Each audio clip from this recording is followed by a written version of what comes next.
अमचन music की शानदार प्रस्तुति।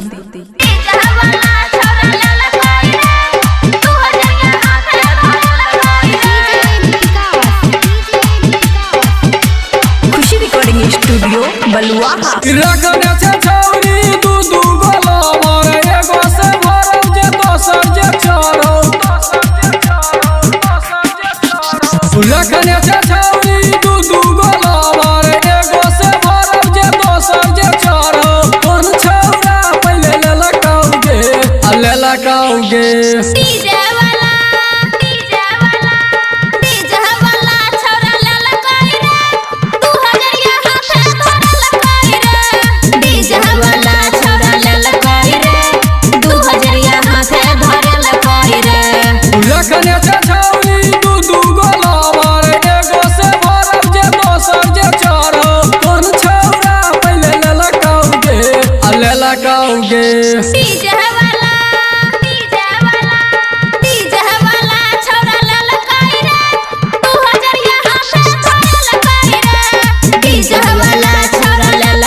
कौन छौरा की न के दल कौ देवरनी हमर उखाई जगी पर भीर छौरा मुख के नक्शा पर देबो तोरा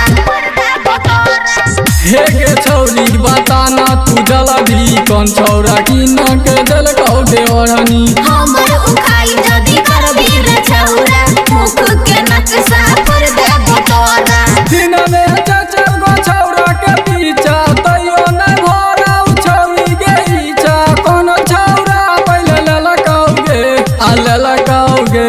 डीजे वाला छौरा ललकाई रे 2000 यहाँ पे ललकाई रे डीजे वाला छौरा ललकाई रे 2000 यहाँ पे धरे ललकाई रे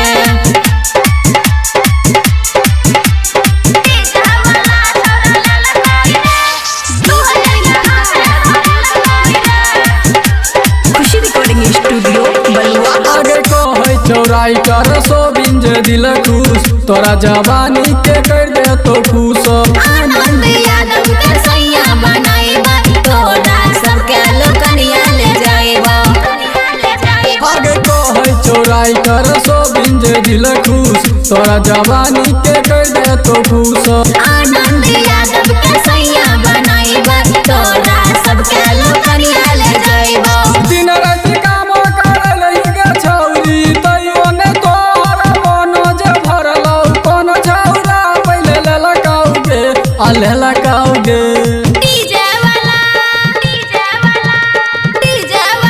छौरा ललकाई रे 2000 यहाँ पे धरे ललकाई रे डीजे वाला छौरा ललकाई रे 2000 यहाँ पे धरे ललकाई रे खुशी रिकॉर्डिंग स्टूडियो बलुआ।